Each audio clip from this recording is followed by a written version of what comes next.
Blog Talk Radio. Live from Washington, D.C., it's Quintessential Listening, Poetry Online Radio. QLPOR, as it's widely known, features a bevy of poets, spoken word artists, and live poetry readings with best-selling authors. Your host is Dr. Michael Anthony Ingram. Good evening, everyone, and welcome to the program. Tonight, my special guest is Ahmad Al-Khatat. He's been with us several times over the years. He's one of my favorite poets.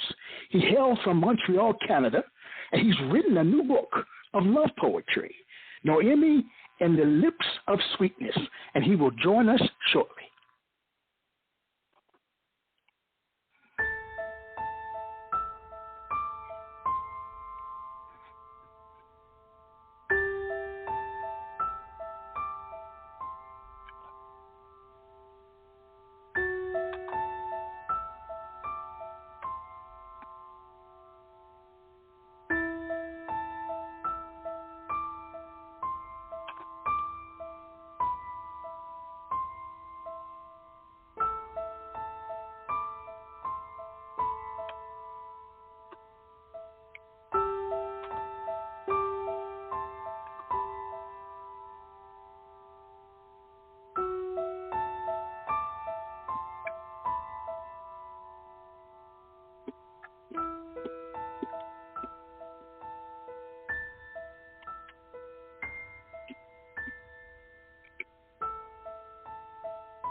I think that piece of music sets the theme, sets the mood for what we're planning to discuss tonight in terms of poetry. I'd like to bring on Ahmad Al-Khatat.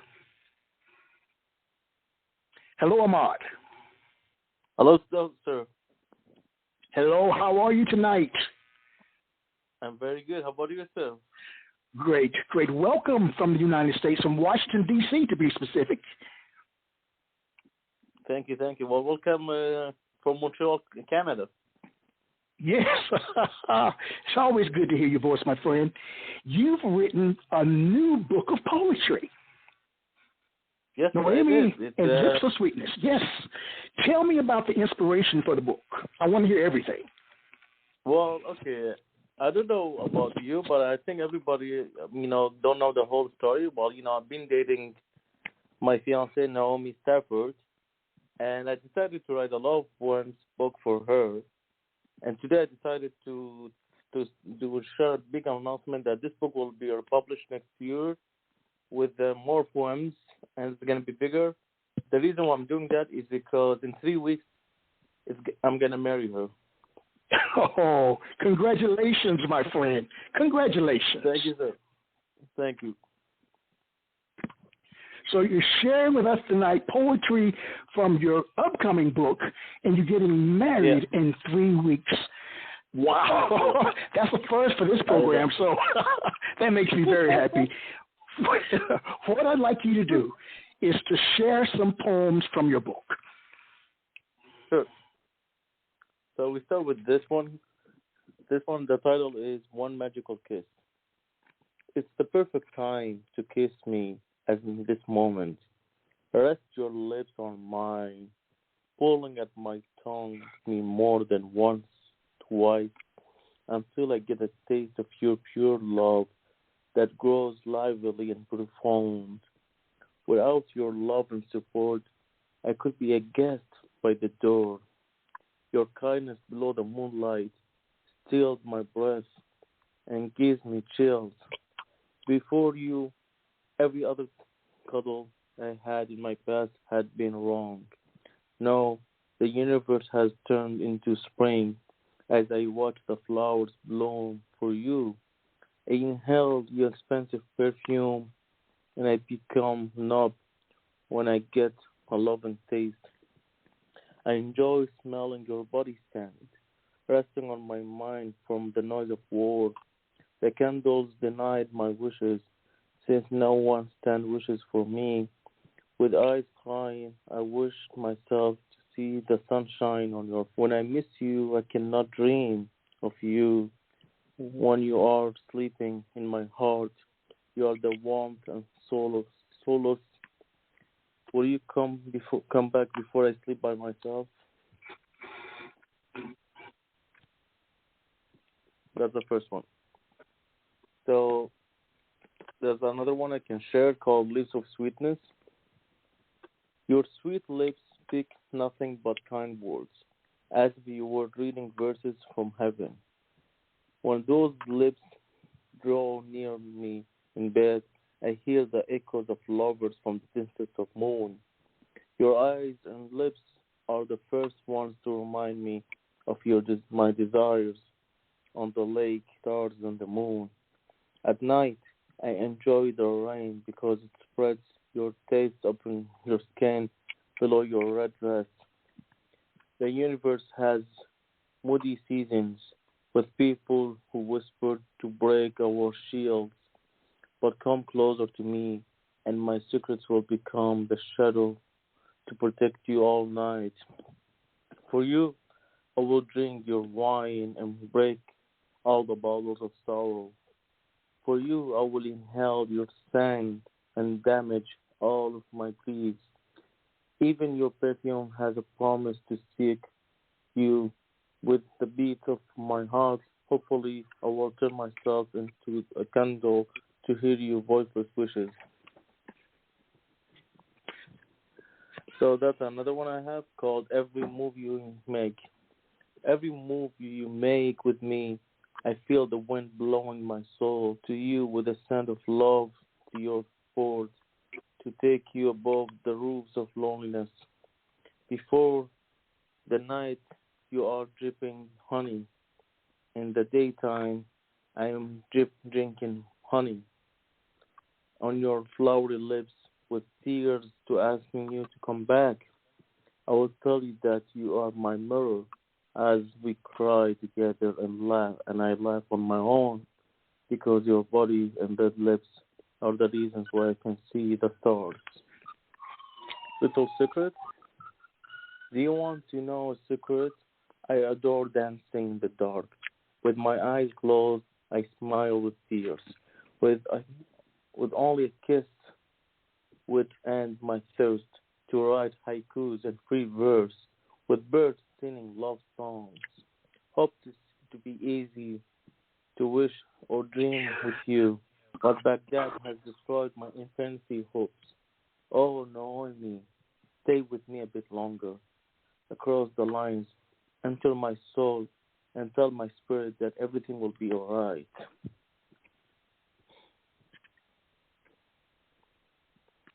Be my Shahriyar, Master Shahrazad. Basically, Shahriyar is the Persian queen that she used to tell 1,100 night stories to the king to avoid getting in trouble or getting like death. So this one called Be My Shahrazad. I need space above the skies to show you how much I involved in loving you from a rainbow. As once I was the dullest rain in the desert. Finding our way home is no longer out of the question. Your heart is the most beautiful country, as it requires love and not a nationalist. Holding our two trusted hands together as we walk across the broken bridges, it could lead my vision to a dream to break the world's boundaries. Since we belong to this toxic earth, we are cursed to death for no reason. Our days are hot as fire, as cold as ice.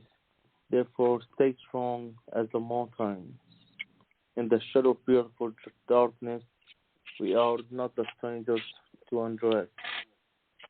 With every breath you take, for me, a flower in heaven blooms of your scent. Be my Shahrazad and kiss my lips before the wind blows with red roses all over your nude body to hide you from my joyfulness and pleasure. That's another one called Your Love. I'm collecting pieces of love beneath the branches of love, by the colorful leaves of love, next to the aged love roots, to build a nest of love. My blood is floating love. My wine is red love. My heart beats for love. My voiceless crush is love. My garden is full of love roses. The doves will sing about love. The moon will hear a love necklace. Will wear a love necklace. And I will write about spring and love only because you are love, enlightening me and turning me into love. I enjoy the deserts of love, strawberries, to dream of her shadow of love, only because she is the queen of love. God inspired her flesh from colors of love, as her voice still plays in love in my heart, my desert. All right, that's another one. And this one is after her. This one is special because I wrote it for her during one of our first dates, and after her name, Noemi. Noemi, let us together swear in this life that we will keep our love true. See me, feel me, and judge me. Do not hurt me from my tears. In 1 week, we have 7 days. There is not a day that I cannot stop missing you and dream of your compassion. We were once lovebirds, drifting with joy that gives us wings to fly by the beautiful nest. You are the happiness to my life. You are the hope to my success. What should I say when you smile? And when I get thirsty as a dying soldier, when the moon will be yours forever, do not leave me by the jealous stars. When my heart will be yours forever, stop it from healing after my death.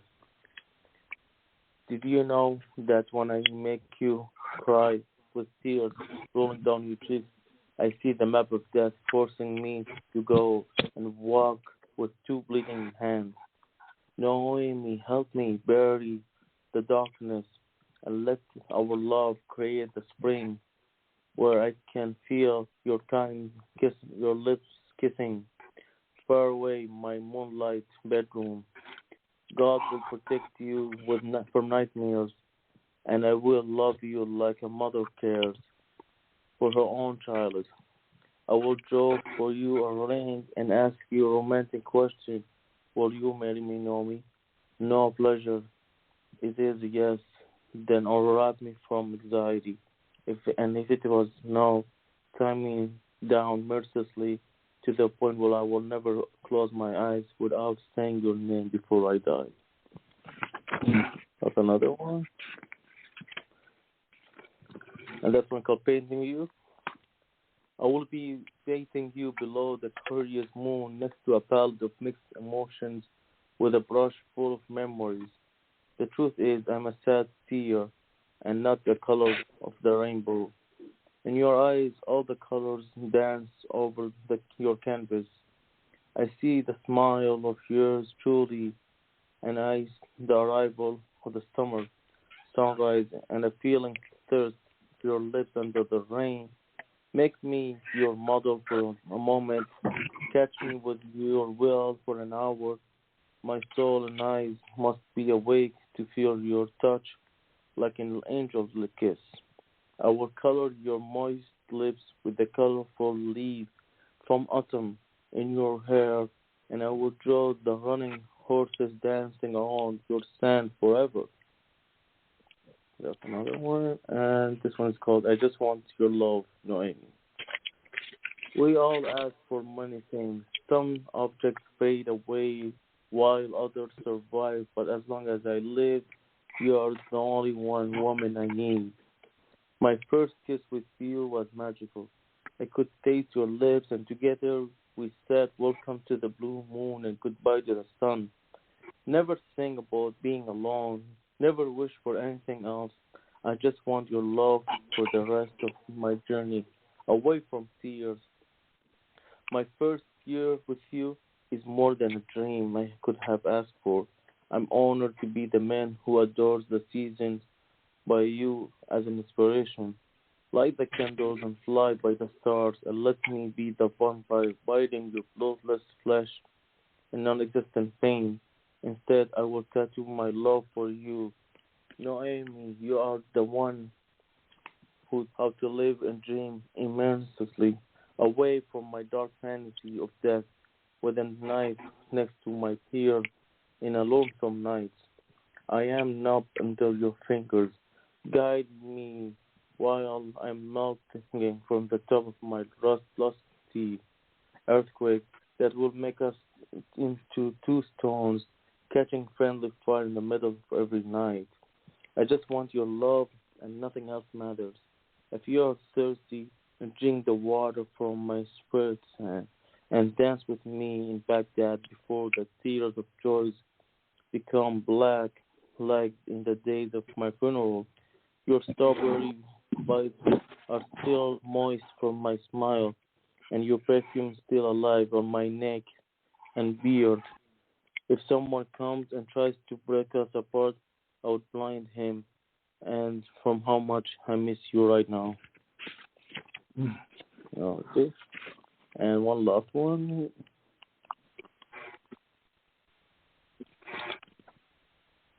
God's whiskey. God whiskey tastes like your lips. Pour me some before the snow covers your auxiliary above the damages I caused myself from the moment of happiness. What good is left in my past world? I feel my wounds are nostalgic to the times where I would weep from stars of losing my homeland. You are the most beautiful prayer in my heart. You're the holiest woman between all the ones I have met within my past seasons. Your prayer is the only season that shines. Walking to you barefoot is not a foolish dream. All the lovebirds open their cages to help me. All the people who call dream romantic are following me just because you are the truest love of my love. The Lord is watching me again as I grow weaker and drunk from drinking more than I should. I should responsibly. That is why my body is bleeding rusty blood. Medication does not cure me as much as your lips. If you come home for Christmas, I will no longer flip the photo albums and shade with tears. The passion is fed from your fantasies, where we feel free to be in a pure love. And that's the last one. After 12 in the morning, that's the title. After 12 in the morning, and the appearance of the moon and its stars, I'm thinking about you in the presence of my silent dancing spirit with my tears. My face becomes numb from a smile. I share with carelessness and heartless people. In my heart, you are going beautifully. In my mind, you are learning intensely. I forget my name when you wipe my sadness, but I remember that I'm born for a reason. You are one of my greatest revolutions. I will stab myself if I ever hurt you after 12 in the morning. Wow. Thank you, sir. You know, Ahmad, your work is beautiful and is extremely heartfelt. I'm sure Noemi is listening. Yeah. And congratulations to you as well. You're getting a good man.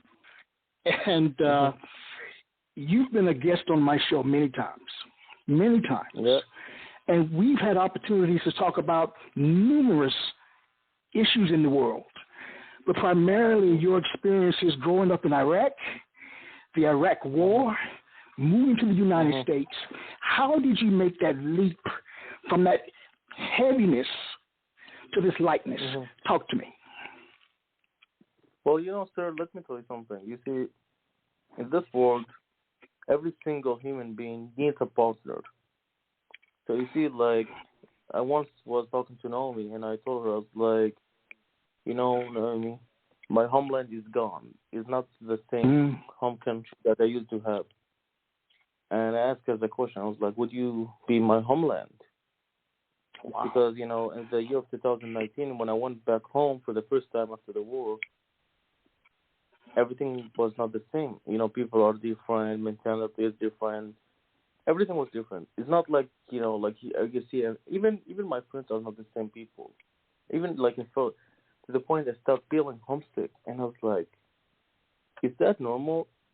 And I still remember the moment when I came back to Canada, when I came back to Montreal, the moment I saw Naomi with a bouquet of flowers she had in her hands waiting for me, that made me the happiest man on earth. That makes me like more responsible for my action, and I'm like, you know what? I think I found my homeland, and I think my homeland is Naomi, and that's it. Wow. Yeah. That's very powerful, my friend. Very powerful. Yeah. A very powerful statement. And how do I follow something like that? That is just incredible.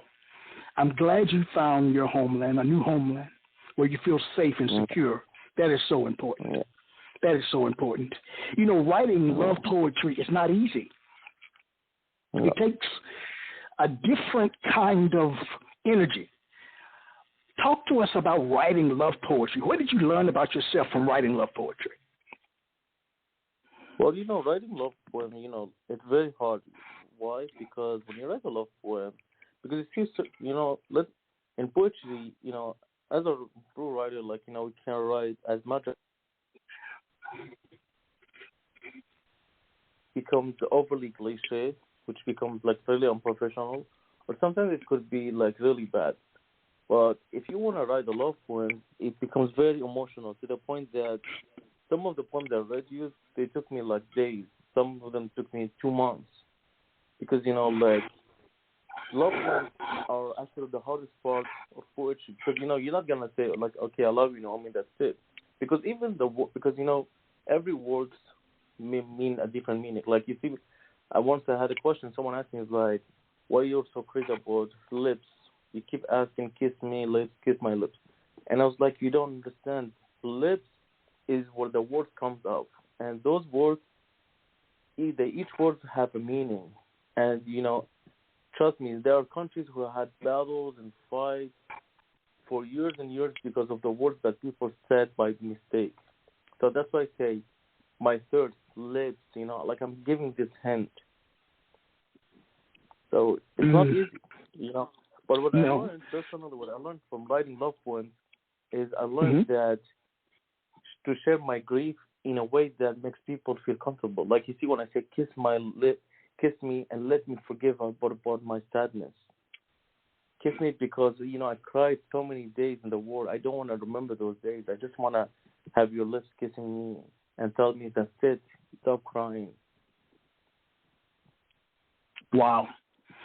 As I prepared for tonight's program, I found an article online written by Camellia Taylor. It's on her blog, Purpose of, and the title of the article is The Purpose and Benefit of Writing Poems About Love. And I'd like to share some of those benefits. And what I'd like you to do from your mind is just to kind of comment on some of these, if you don't mind. All right? No problem. All right, here we go. People who write don't feel like they're being judged, and they feel like they're being listened to. How do you process that? Did you feel judged in this process by writing these poems, putting it in a book, putting it out there for the world? Well, you feel like, let me tell you something. You see, every time when I write a poem, I try to avoid swearing. The reason why is not because of judging. Because you see, you have to know one thing. When you write a poem, you're sharing your emotions, your feelings. So technically, there is no limit to share your feelings and emotions. But me, what I do is I avoid swearing. The reason why I do that is because I'm thinking about my kids in the future. Once I'm going to have a kid, I don't want my kids to read my poems and be like, oh, wow, my dad used to write this, or my dad used to say this, I want my kids to be proud of me, to be like, oh, yeah, my dad wrote this to my mom. Oh, dad wrote this about this topic in a clean way. So you want to leave a good history behind you. You don't want to leave a history full of swearing to the point people are gonna look at it and be like, oh yeah, that's deep, but am I gonna read that to my 9-year-old, 12 years old? Wow. According to this article, she makes a statement that people who write love poetry, and I'm paraphrasing, exercise sensitivity and insight in the most illuminating and profound ways. Sensitivity. You've been through so much in your life. Yeah. Have you been able to hold on to that sense or level of sensitivity as you matriculated in life, my friend? Well, you see, like, I'm going to be honest with you about one thing. Me, I don't know if people know that or not. I'm a very sensitive person, okay? But over the years, from writing or reading books, my sensitivity gets lower and lower. Why? It's because, once you share your sensitivity in your writing and you show how much sensitive you are, the level of sensitivity in yourself gets lower too. And, I feel like it's a human thing. So technically, you see, like, there are so many poets who I met personally who said, oh, I don't know how to write a love poem. And that's scary. Why? Because that means this person can write about anything else, but he cannot write about his own feelings or emotions. And that's sad. Why? Because this person, you can tell, he's very emotions, he's very sensitive. So technically, it's a very hard question. Wow. She also states that love poetry will provide you with a safe and private experience with just you and your feelings. And you have all of the control when it comes to the outcome. Think about that for me. The control when it comes to the outcome. How long did it take you again to write these poems? How long was this whole entire process from your very first poem until your finished product? Well, you see, sir, let me tell you something. You see, like, writing love poems, it became almost like something, like, you see, like today when I was I had an appointment at the doctor, so I wrote a love poem. And I showed it to my friends. Like, oh, wow, who's this one for? And I was like, I just wrote it, for my imagination. So technically, you see, it becomes a habit. But, the good thing about writing love poems is when you write a love poem and you share it in public or you share it to your book, it doesn't mean that, okay, if you write a love poem, you want this person to fall in love with you. That's one thing people get always mixed up with. You see, like me, I remember, one time I wrote a love poem, and this woman, she was like, oh, my God, can I take it? Can I have it in my room and frame it? I was like, yeah, sure. But you see, I didn't ask her for anything else. And that's one people should realize. Okay, when I write a love poem, it's just to make people feel love inside with their own self. I'm not asking you to love me in return. I'm not asking you to give me, oh, yeah, like, at some point, I still remember back when the time before meeting Naomi, there was this single mom that I showed her some love poems, and she was so happy. She started feeling so comfortable with herself because she was going through a lot. At some point, she was like, how much do I owe you? And I was like, excuse me? She was like, yeah, I'm ready to buy them from you. I was like, no, you don't have to pay me a single dollar. I was like, the reason why I write you love poems is not because I'm in love with you, but I'm just trying to let you see the love with your own self. So when you write a love poem, you actually feel the love within yourself. You're not going to feel love for me. Like, if I'm going to tell you I'm going to come kiss your lips, and you're like somewhere in Australia, like, come on, think about it. Do you really think I'm going to take the plane 24 hours to just come to see you? Like, hey, lady, how are you? Yes. I'm here to kiss you. No, I'm not going to do that. All right. All right. Yeah, like, this last one, I think, fits into exactly what you're saying in terms of writing poetry, love poetry, excuse me. She states that writing love poetry will help you develop an identity, find your true self, and seek to understand. Where are you with that? Where is your level of understanding at this point? Have you developed a new identity? And based on what I've heard tonight, it sounds like you have. Yeah, based on this journey. You feel like when when you write love poem, sometimes I feel like someone who's like really desperate, looking to find the right partner. Love poem can actually tell a lot about you, and you see, that's why I always tell you that, and I always tell people who are on me, who are curious to know more about my private life. I was like, guys, I'm very open book. If you want to read me, if you want to know about me, read my poems. Every day I put a poem. there's always a line about my poem. And it's funny because, you see, even my, Naomi, she's like, yeah, I remember once you told me that. She got that from a line from a poem. Why? Because she knows me. But you see, that's what I tell people. You want to know me? Read my poems. Because every poem have a line of my private life. Wow. Let's take a brief break, my friend, and we'll be right back. Sure. No problem.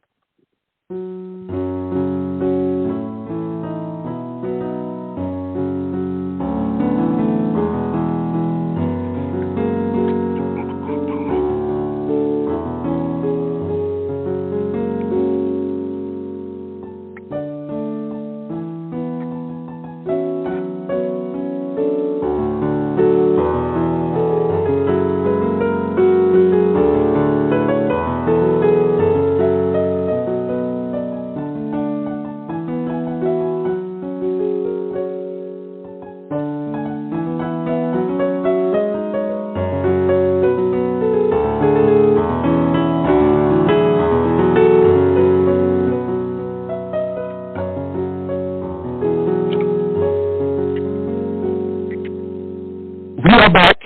I am Michael Anthony Ingram. I'm here with Ahmad Al-Khatat. Ahmad, let me ask you a question, my friend.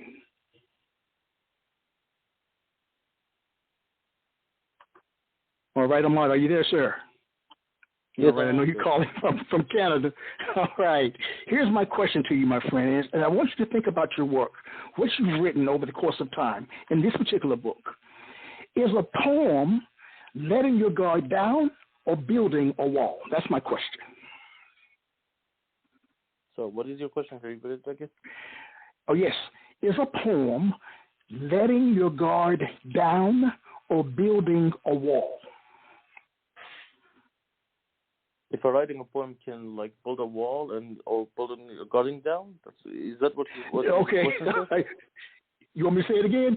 Okay, when you write a poem, are you allowing yourself to be free or are you closing yourself off? Oh, okay. That's a very good question, though. I haven't been asked this question before. Well, you see, it all depends on the mood. So you see, when it comes to the love poems, and let's say, you see, I'm going to tell you a trick. I always tell that people as a fun, but that's actually how it works out. If you want to write a love poem that doesn't have any, lock or walls or anything, that's like a love poem that succeeds with you, to the point it could be somehow erotic. The best way to write it is when you're drunk, when you have whiskey or some liquor, heavy liquor can actually create. But when it comes to write a poem that builds a wall, I would say that's become when I'm writing poems that describe the war situation, like what happened between the Ukraine and Russia, for example, or some poems about that. That's a poem called. Right now, I'm writing a new poem. I'm not gonna say the name. It's a political poem. So this, I'm building a wall basically. So you see, when you write something sensitive subjects required, anything with race or gender, those poems you have to put a wall, because if you don't put a wall, you could easily be crushed and your name will be damaged for the rest of your life. Well, first of all, I want to thank you for answering my question. This is live and there's no script. You and I are primarily in a conversation. You're primarily answering questions, and I'm throwing them at you in pretty rapid fashion. So I want to thank you for working with me. I really appreciate it. Because I want to know more. And I know that you have a lot to share. Now, we're going to move back into your poetry momentarily. But I want to know in a very general way, these are some new questions that I've been asking. Does it hurt you to write poetry? If not, why not?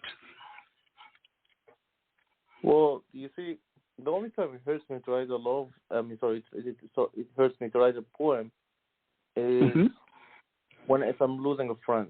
You see, a few weeks ago, one of my friends back home passed away. So writing poems for those people, it hurts a lot.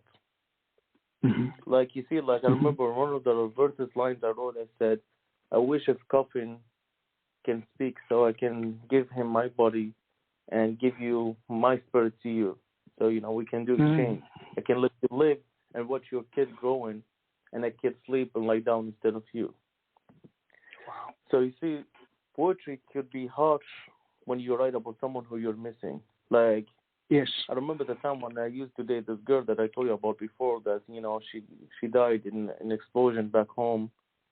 The poem I wrote about her was the most, like dark poem in my life. To the point, every time when I think about the poem, it kills me because it was very powerful. Even the title was powerful. The title was like The State of Death. So it becomes like really painful when you write about someone who you miss, someone who you dear. Like I remember when my grandma, she died, I spent an entire month just writing a very sad poem about my grandma. And people don't realize, like, death is not something easy. Like, if you have someone dear in your life, either family, friend, cousin, wherever, once they die and you write about them, it's not easy.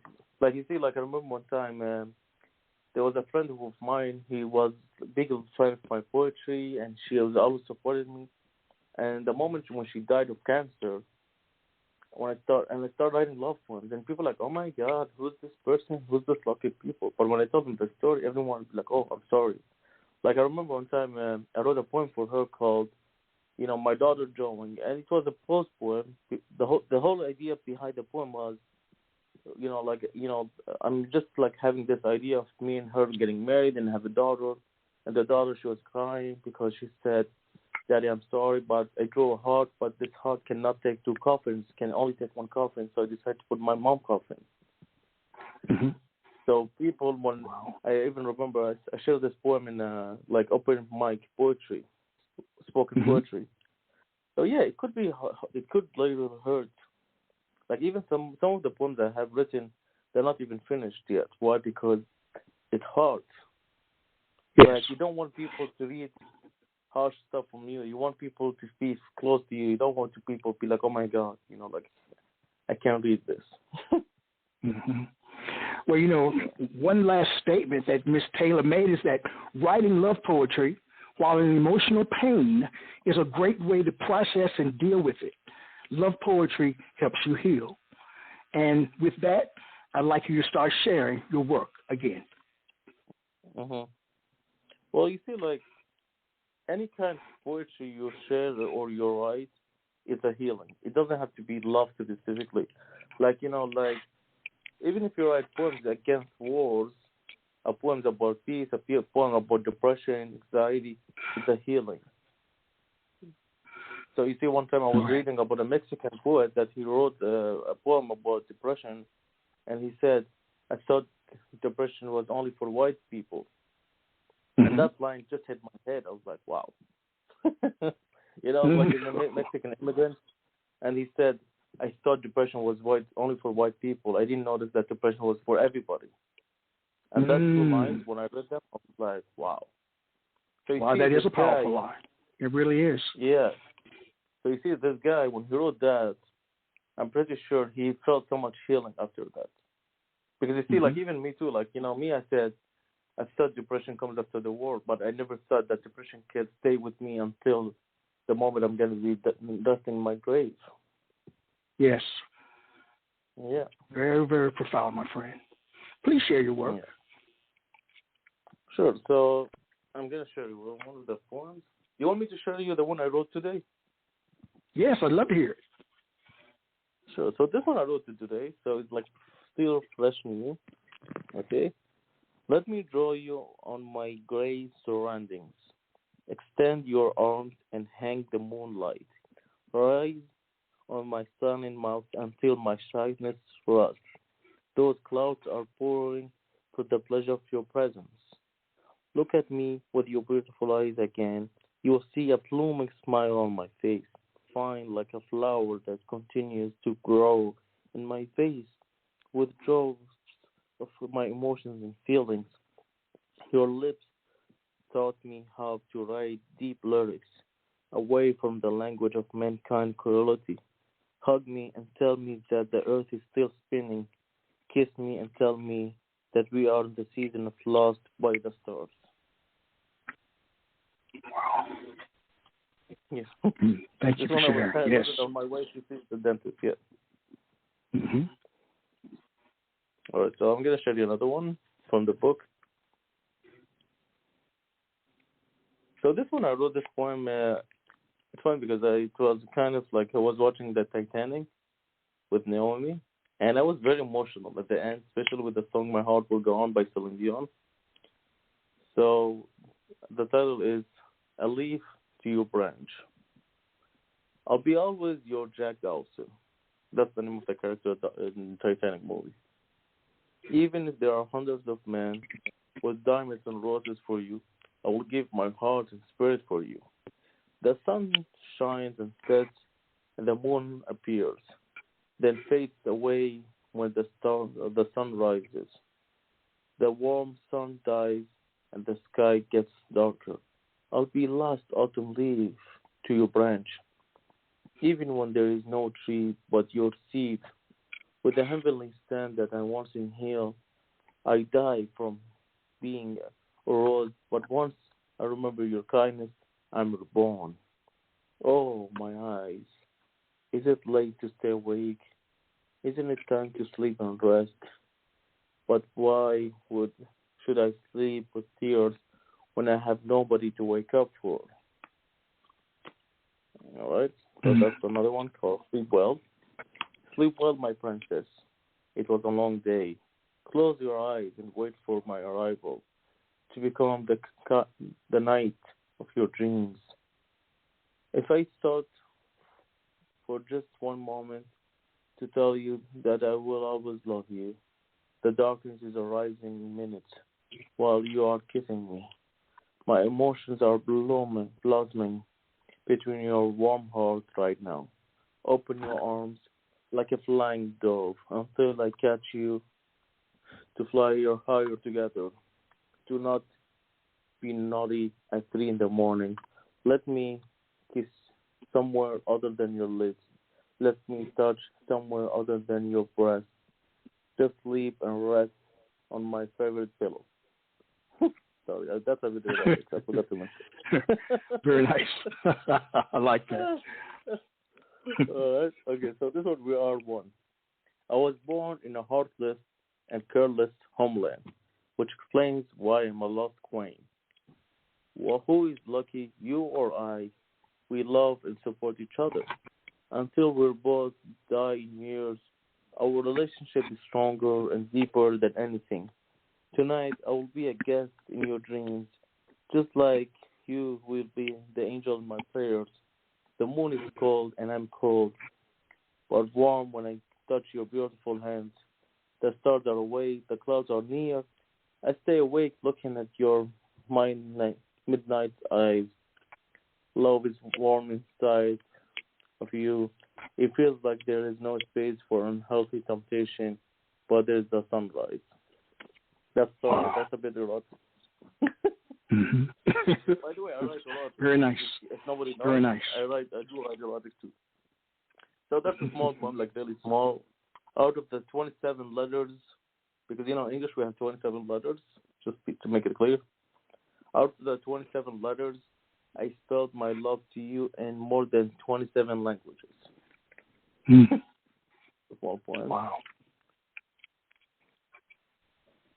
In the book, I mentioned some of the love poems, love letters that me and Naomi, because you see, like this, basically the way how we met, me and Naomi, it was, during the times when I used to work in a company, and then one of the district managers came up to me and it's like, okay, Ahmed, I know you're a manager for this branch, and I'm gonna, introduce you to a new worker that she's gonna be there to help you with it. And to my surprise, it was Noemi. So, because we didn't want anyone to know about love, after like the training and everything. So we decided to write it down. Yes. And to my surprise, I kept my love letters, and she kept them hers as well. So then I decided to share them in the book. So I'm gonna read you some of the stuff that I wrote to her. 28 years old. It feels like a funny age. But I'm so pleased for it because I get to have you in my heart, my life, and my upcoming tomorrow. I don't want to say this word for that. mumble I have ever had dreamed of. The daughter I will always have, I will always love. So this is like some of the love poems. So technically, like you see, like nothing is like super sort of fancy, but I put them in the book as a memory. Hopefully, like Yes. those ones they will be included. Mm-hmm. So I want to share something before you continue. It is really nice to hear you in a different space. It was very nice to hear you in a different space, my friend. It really, really is. thank you, sir. It really is. Well, so I'm very proud of you. Very proud of you. Thank you, sir. Thank you. Well, you see, it makes me happy because you see, lately, so many, like a few of my friends they asked me, they said, "Are you publishing this year?" And I said no. And people, they said, why? And, I was very honest. Like, I'm very honest about it. I was like, well, you see, I'm not crazy about the fame, and I'm not crazy about the number of selling books. But I just want to feel appreciated. Like, I want to see, like, okay, all this work I'm doing, the work of writing, poetry, and stories, there's, like, something, like, people can actually, appreciate it. And that's why this year I took it like a small break because, like I'm getting married, so technically like I'm more busy getting ready with everything. So hopefully next year I'm going to be back to publishing poetry, chapbooks, and, poetry and short stories.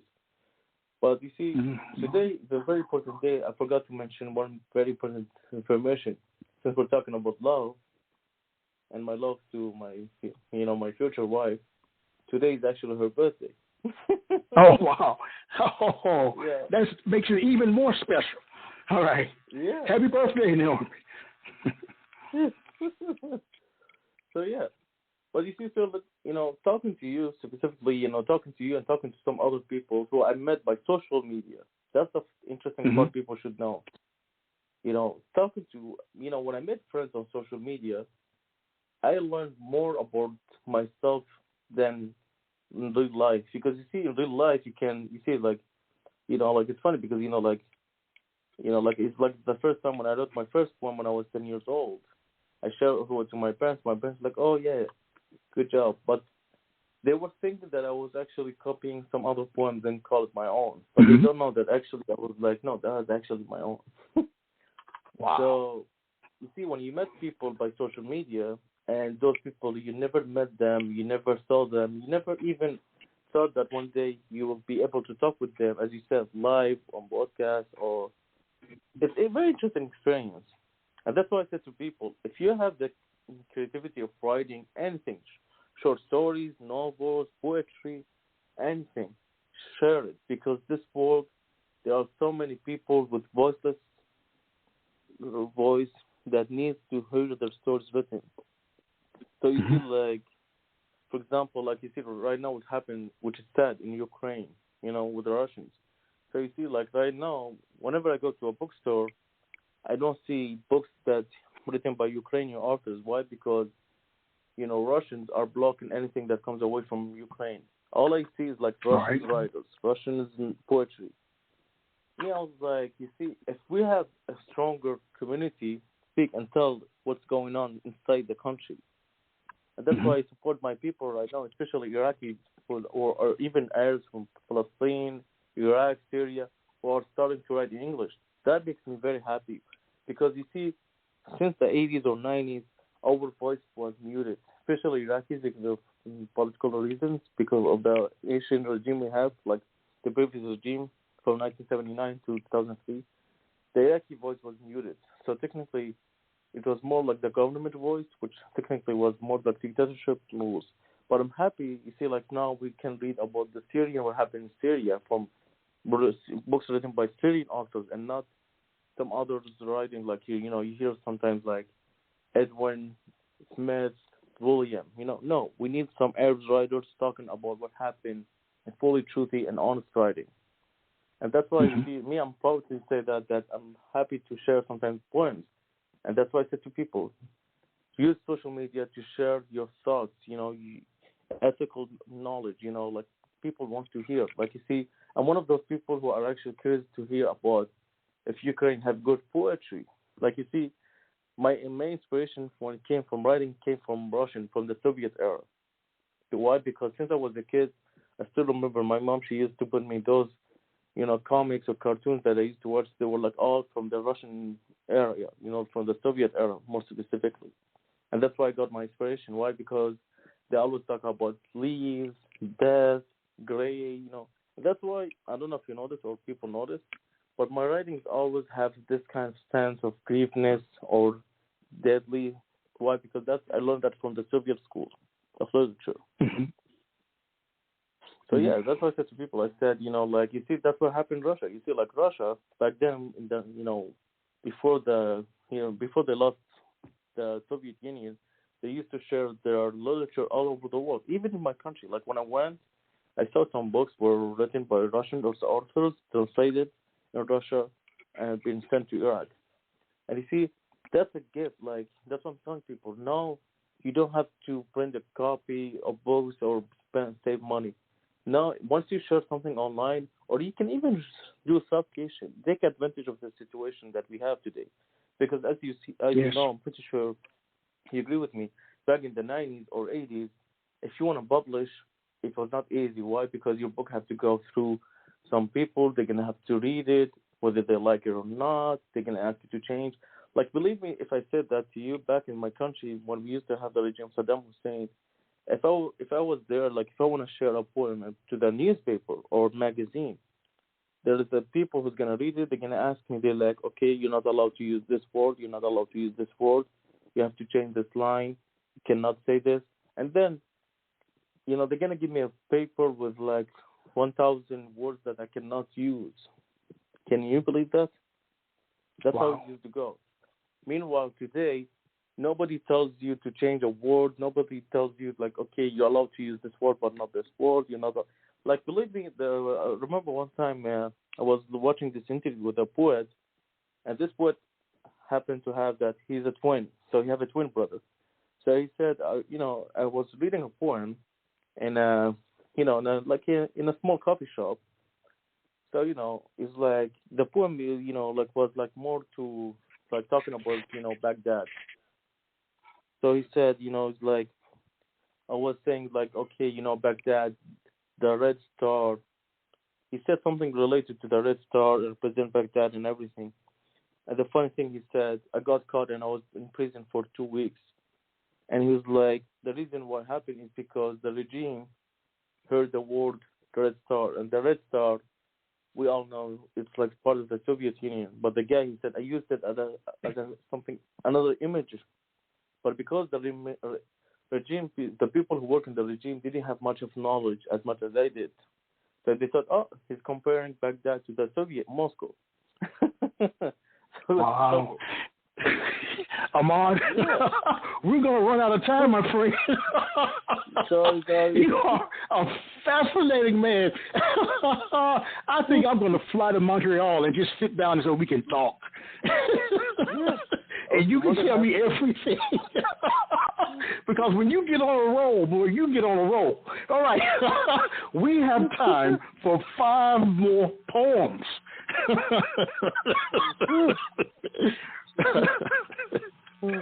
You've got a lot to get out, man.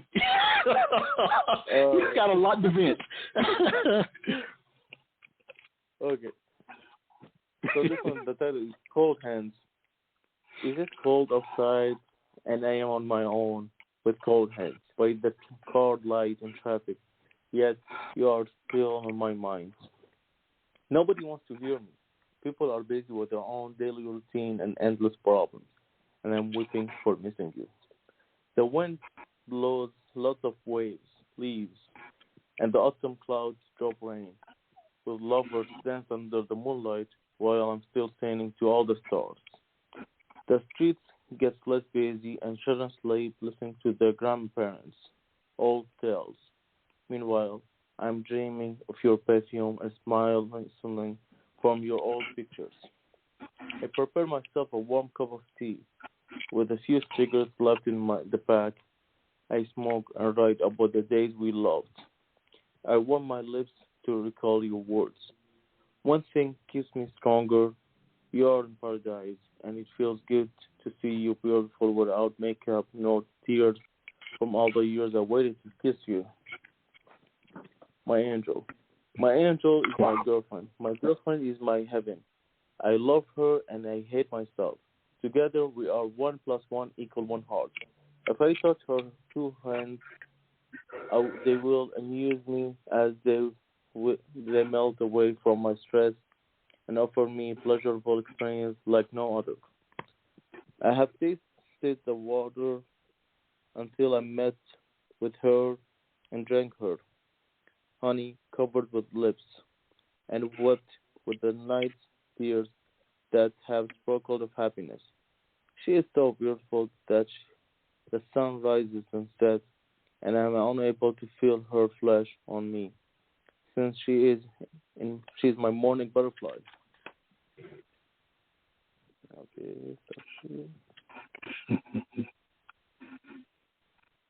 okay, your lips are mine. Remember when you asked me to softly kiss you in the morning when the rain was falling on your bare skin? Put your tender lips on my mouth and still my spirit. Do not take the fruit away from my lonely path. My neck misses your lipstick marks lately.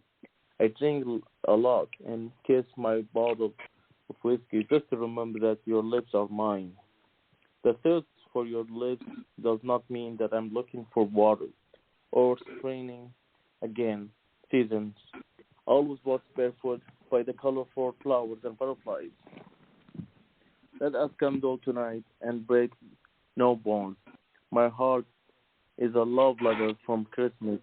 I will no longer walk alone to a dry season. Just wipe my tears and I'll be a love song. Sing my love poems when the music is over. No more secrets, no more heartbreaking or regrets. Life is beautiful when I'm resting by you. It feels as if love is kissing our prayers. Nobody can touch your moving lips because your perfume is the only proof that I have kissed in my dream. Above your lips, I hear rhymes or a love song and a love story with a sad ending. Above your lips, little words become long haikus and sentences become poems. Above your lips, I see the colors as a rainbow coloring my morning and evening. Above your lips, I observe a unique flavor, kindness, a taste that life has banned me in the past. Above your lips, the sun shines in the night on your bare flesh as the moon appears when you cuddle me in your dreams. Above your lips, under the stars, I'll kiss your strawberry lips. Under the rain, I'll marry you without a doubt. When you play with our child, with my tears fall, when you attend my funeral. And that's a small haiku. Naomi and I, we are the ink and then a leaf for one love letter. That's wow. All right. Thank you, sir.